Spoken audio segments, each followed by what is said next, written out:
You're tuned into Cigars and Bars, where cigar culture meets gym life and real talk. What's going on, everybody, and welcome back to Cigars and Bars. We are down in Boerne, Texas, and today I have a special guest. So I've been calling you Smoky Justice for the longest, but you're Ralphy. Yes. Ralphie. All right. So I've been down here last night. We got here like 10:30. I stopped by, looked around.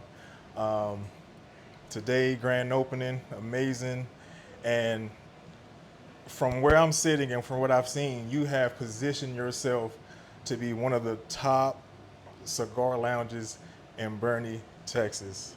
Absolutely. So congratulations, man. Thank you, man. I appreciate it. Beautiful place, beautiful community. You got anything that a cigar lounge can have, you have it.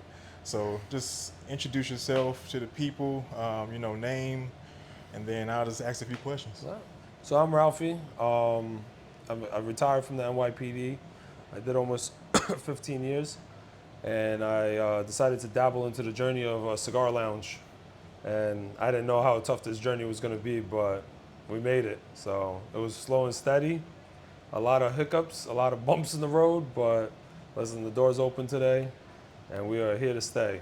So we'll be here for a long time. Yeah, that's awesome. So when was your first experience with the cigar? First experience with a cigar was probably the day after my son was born. My former father-in-law gave me a cigar, not knowing anything about cigars at the time. I was in my old house, my first house. Right. And I was sitting in my hot tub. He's like, listen, when everything dies down, enjoy a cigar. I said, all right. Had no idea. Never cut a cigar, never light a cigar. I didn't have a cutter, no lighter. So I was like, listen, I gotta improvise. I took a freaking steak knife, cut it, and then I took a Bix lighter, the one that uses, with the long tips. I lighted it. I'm sitting in my hot tub, and he calls me, and he goes, how's the cigar? I said, man, I'm fucking smoking a cigar. Excuse my language. And I'm sitting in my hot tub smoking a cigar, pretending like I'm cool. And he goes, let me see that cigar. I said, what's wrong with it? He goes, flip that thing over. He goes, man, what the did you do? He goes, did you use a steak knife? I said, man, how'd you know? He goes, man, that's $100 cigar. He gave me like some custom opus or something. I was like, man, I said, I didn't know. I said, I had no idea. Yeah. And then it just, after that cigar, it's just, I realized what it brings to your mindset. Right, what a cigar is about. And pretty much, not that I got hooked to cigars, because I can go days without cigars, but it's just the amount of just slowing yourself down. Exactly. You got to enjoy yourself. So how long ago was this? My son is about to be 7, so just shy of 7 years. Okay, awesome. So at what point during this journey did you decide the lounge is what I want to do? So I never thought I was ever going to jump into owning a business at all. I was, like I said, I was in the NYPD. I did almost 15 years. I was a sergeant. I ended up dislocating my shoulder, tore it. I had surgery. On the job? On the job. Okay. I was fighting with somebody. Damn. And then I did the first surgery. I knew I was going to need surgery because I tore my other shoulder before. So I was like, I know it's torn. Shit. So I was like, listen, I can't do this for much longer. Right. And from the area I worked in, it wasn't pleasant. So it was always fights, arguing, chasing people, fighting. Yeah. It was just a headache. But the day after I tore my shoulder, I was sitting in my buddy's lounge, Village Cigar headquarters. If you ever get a chance to go to Long Island, New York, check it out. It's probably one of the nicest lounges in pretty much all of New York, I would say. Oh yeah? Okay. Yeah, he's a good friend of mine, Miguel. Shout out to him. I was sitting in his lounge enjoying a cigar, and I'm like, man, what's my next journey? I don't know what to do. And it hit me like an epiphany. Right. I took a puff, and I looked, and I was like, I want to open a lounge. That's it. And then the next day after that, I ran it by my family. I said, listen, what do you think if I open a lounge? And she goes, man, you're fucking crazy. I'm like, you're in a career right now. What are you doing? I said, listen, this career might not last that much longer. I said, I don't know. And sure enough, I just started planning. Took a whole month, came up with a nice business plan. I said, I think I could do this. And then the month after that, I created that LLC. Took me like 2-3 months to figure out the location I want. Okay. Found out that we went to San Antonio. the hardest part was finding a standalone building. Yeah. So like with a parking lot and everything, because everything is like adjoined over here, you know. Right. And then once I found this building, I flew into that weekend, looked at the place. I was like, I already seen what I wanted to do. So that's when you moved down then. No, that was in October of last year. That's when and it took me Okay. from October to February to basically negotiate the lease. And I had to do the lease without even being here because I still couldn't retire. Right. So I found this spot in October. I came right pretty much that weekend, checked that out with my family. I said, what do you think? My wife was like, I think this is the spot. We didn't look at any other places. I already knew what I wanted. So it took me from October to February to get the lease, but I wasn't eligible to retire. So I had to get the lease before I even retired. Right. And then as soon as I was eligible to retire, I finished out all my stuff in New York. I moved down first. And that first day, I was already rocking and rolling in here. It took me from pretty much the second week of March till about now. Okay. I was doing, I would say, 95% of the work by myself. The painting and everything. Everything. Damn. Picking out the furniture, the decor, the humidors. Like this was all stuff I had to create off the top of my head because I wanted it to be different than everybody else, you know. And not knocking anybody else's lounge. I just wanted a different, unique experience, you know. Yes. So that was my next question. Me looking around, you have like a nice setup, like you said, nice decor. What was this inspired by any of the lounges, or you kind of just like? No, what I wanted to do is just I went to other lounges and I didn't want anything that they had. Right. No, it's not knocking them. They all have a unique experience. I'm friends with all of them. I just wanted something that would be like, all right, we know where we want to go, and Smoky Justice is a little different. Right. So when I decided how I wanted to go with it, the theme with black and gold, it goes pretty much with anything. Right. Right. So I was like, let me just jive off that, and then I started creating everything, renditions, and all the renditions I've created, pretty much, the bar is spot on, exactly how I wanted it. Came out great. The Speakeasy is almost identical to the rendition. Okay. Each one of the rooms that we have, the 2-member rooms, pretty much spot on, with the exception of the San Jorge that got sponsored by them. His room I had a different layout. Okay. But since he sponsored it, I gave him, you know, he fixed it up his way, put his stuff in it, and pretty much everything else, I just wanted it so each room you go into is a different experience. I got you. I mean, some people like the cold, so like obviously like we're sitting in my office. It's pretty cool. It's cool in here. Yeah. But then you go, you know, main lounge is gonna be obviously the warmest because there's so much traffic going through it.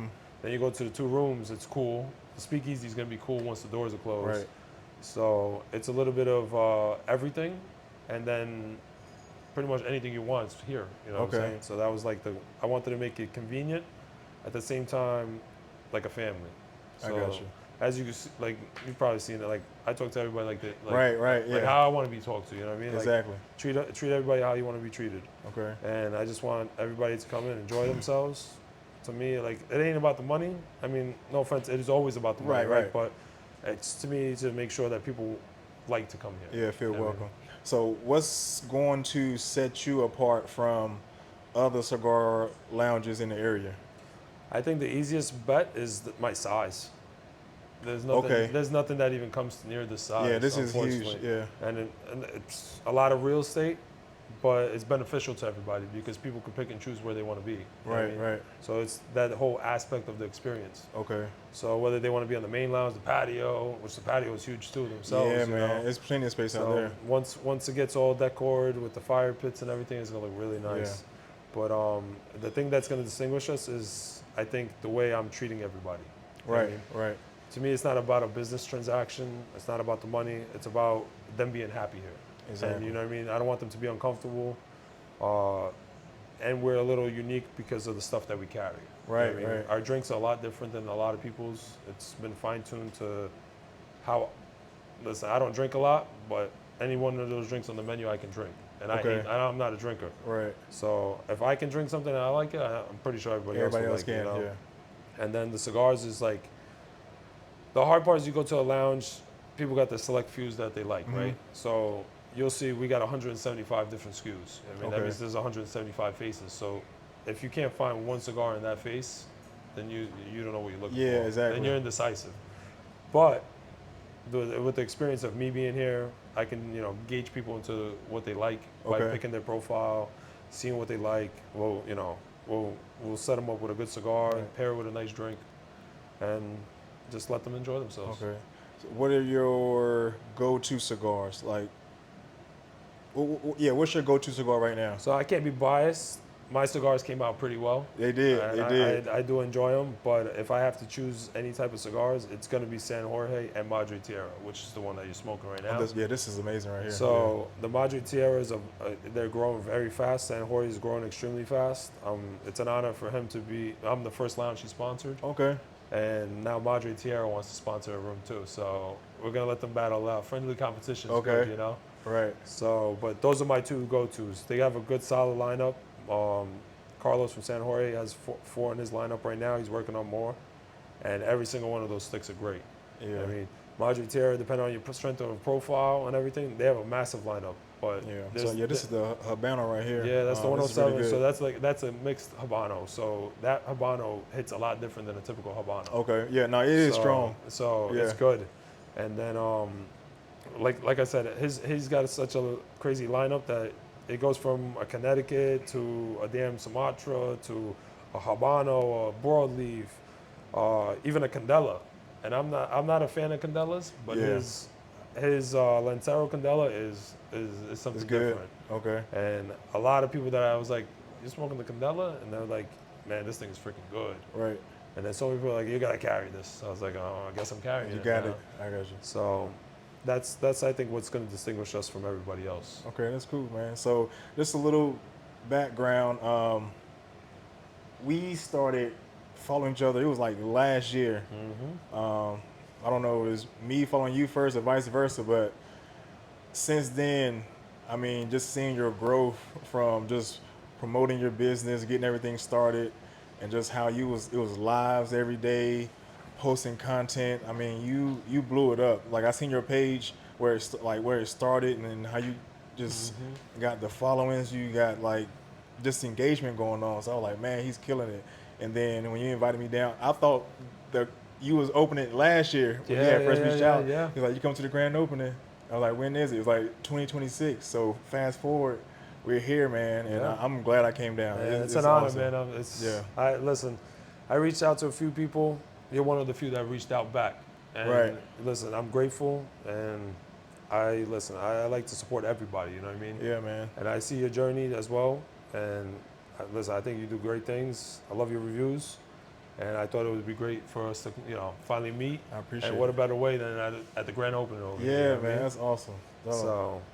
So, I want to hold you up the time. I know you got to make your rounds and stuff, but the Speakeasy, when you told me about that last night, I love stuff like that. Like comedians coming in.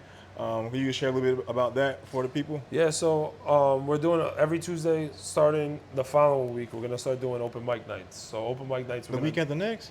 Yeah, not this Tuesday coming up. Okay. The following Tuesday we're gonna start doing it. So damn. this Tuesday we're gonna start writing up. We're gonna create a list basically, right? Right. And people can sign up and work on their material. We're gonna get some big names that come through because I made some connections with some good comedians in San Antonio. We'll get outside comedians. Okay. I don't want to divulge of who I got in the works with. All right, I but got you. One comedian is very big. Okay. So So- it's gonna be nice. I think I'm finna say his name. I can't repeat it because I Okay. don't want to jinx him. And, All right, I got you. But he's But I'll from tell here. you, no, he's Oh, not. okay, He's okay. from New York, actually. Okay. he's So big. so I can say his name now. Ali Sadiq. No. He's from Texas. Him. I didn't reach out to yet. Okay. But listen, as everybody says, comedians like to go dabble into other places just to work on material. Right. So what better place than coming somewhere where Yeah. you can enjoy a cigar, a drink, and Damn, that's gonna be awesome, man. So I think that's gonna be a big feature for us. But like me, I want to do a lot of events. So Yeah. being from New York, everything's lively. Events, yeah. And that's why we're open so late on Fridays and Saturdays because Right. we're always gonna be doing something. You Yeah. know what I mean? Whether it's open mic night, car night, bike night, military nights, first responder nights. You know what I mean? Women's nights. Okay. So I'm creating this new event called Femme. I'm probably butchering the name because it's French. It Right. means Lady of the Smoke.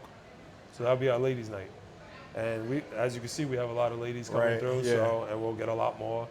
So it'll be a cool feature to do. Yeah. So And that's one thing that I did pick up from here. I've been to a few lounges, and obviously, like 90% guys. men. It's always yeah, men. So I felt like it was like maybe like I would dare to say probably like 60-40. It was a good mix today. Yeah, it was a good mix very today, good mix. It won't be all the time, Right. but like I said, this establishment is a little different due to our ventilation, how we have it. So it got a little smoky, but that's because we kept opening the damn doors and they won't let the smoke work. You know what I mean? So, but overall, you seen how packed it was, and it was good. It was perfect. I mean, I've been to So some I'm happy. places. It was like you walking into a damn cloud. So you It's definitely rough. got that. Your you eyes got are it. burning. You can't handle it, but Right. yeah, I'm happy with how it came out. I mean, there's still fine tuning to do, but Oh yeah, overall, I think we'll be good. that's awesome, man. Well, I appreciate you, man. Yo, pleasure, man. Y'all make sure if you're in the Bernie city, San Antonio is the closest airport, so it's not far. Come down, check it out. It's a beautiful spot. You have the awesome owner here who's gonna always welcome you in. And yeah, if you're in Texas, check it out on social media. You can check it out. Is it Smoky? That's Smoky Justice. Smoky without an E, though. Smoky without an E. All right, y'all follow him on Instagram and look for all the new things he has coming up. And Absolutely. definitely going to be back down here, man, because, yeah, I feel like You gotta move down here, man. You gotta move down here. It's a I little know. different out Look, here. I've been talking her head off since last night about, because we've been talking about Texas and some other areas, but I was like, yeah, Texas now for sure, because it was just like, It's different out here, man. Yeah. Like I said, like, we came with the family, and I fell in love with it. My wife's got to adjust a little bit because she's used to always working, and now Right. she's not working. oh, she's not working, okay. Yeah, so we're actually expecting. So yeah, Okay. so I'm trying to keep her stress free, but Right. obviously she's gonna be stressed because it's a new environment. You know what I mean? Yeah. But we'll get there. We got You it. got to find her like a club or something. We'll get her something good. She'll make some friends. Everybody, like, you'll see the one thing about Texas that I fell in love with. It don't matter who you are; they're all friendly. Everybody friendly. You'll get one bad apple. Like from New, like you know, in New York, we're giving you the finger for a hello. Like, it ain't like that here. Like my first experience here, I was at the Riverwalk, and I'm walking with my family. We're going to a nice restaurant, and somebody's like, "Yo, you need help?" I was like, "Bro, don't bother me. Like, what do you want?" Yeah. And they go, "No, we're just trying to make sure you're good." Like, they were sweeping the street and everything. They're like, "No, if you're lost, we can help you." I was like, "I ain't got no money," and they're like, "Oh, we don't want no money. We just want to make sure you get to your spot." I was like, "Really?" And even the, like, for example, like the homeless people here, they don't beg you for money. Oh, for real? Yeah, it's crazy. Like in New York, you're getting hounded, you're getting attacked. Like, it's crazy. Like, yeah, I haven't been there yet, so. yeah. But just stay away from Brownsville, I'll tell you that right now. From Brownsville? Yeah, Okay. you don't want to go there. But everywhere else, New York's nice, but Yeah. Texas is just different, I feel like. Yeah, I mean, it is different. It's And you already deep. got the cowboy hat, so you're going to fit I in know. well, man. Yeah, so So, I appreciate it. Y'all, we're going to keep y'all updated on the development of this lounge and everything that's to come. So I hope y'all enjoy this episode, and we'll catch you next time. hold on. Before we end it, what was your favorite drink so far? The Don. The Don. The Don, yeah. So, we got a creative menu. It's tacky, but creative at the same time. I did see, so I left the menu out because I didn't want like other loungers to pick That's off fine. that They're idea. going to find out sooner or later. True. So guys, he has the he has one menu with like the bad guys, right? Yep. And he has a menu for the good guys. So they Yep. all have their different personality in the drinks, different names. So I thought that was super creative. Very enticing. It's like how the lounge is. Everything you come in here is like exactly how it sounds, Smoky Justice. So it's all good guy theme, right? Like you got Then you go to everybody. Speakeasy, it's all bad guy theme. Mobsters, gangsters, you know, you see all the pictures up there, and it's, you know, it's different. Yeah, So, that artwork is amazing, man. and then the hidden door is cool. So once we actually close it and people would experience it, Okay. it'll be a little different. Yeah? Yeah. All right, dope, man. I appreciate your time, man. Listen, thank you, man. Yeah, Enjoy yourself. thank you. And make sure y'all following if you're not following. But thank you.